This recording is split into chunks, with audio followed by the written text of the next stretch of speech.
Hello everyone, welcome back to the channel. Want to change how your bookmarks are displayed in Google Chrome? Chrome gives you two different bookmark views, Visual View and Compact View.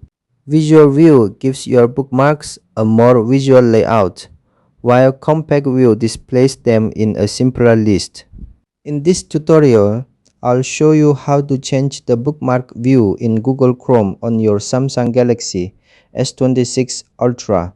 Let's get started. First, open Google Chrome.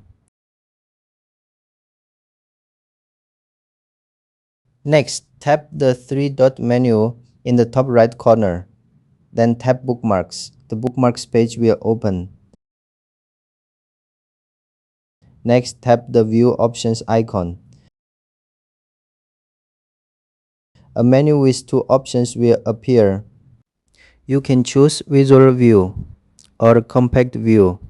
For this example, I'll select Visual View. The bookmark layout will change to the selected view. You can switch between Visual View and Compact View whenever you want. And that's how to change the bookmark view in Google Chrome on Samsung Galaxy S26 Ultra.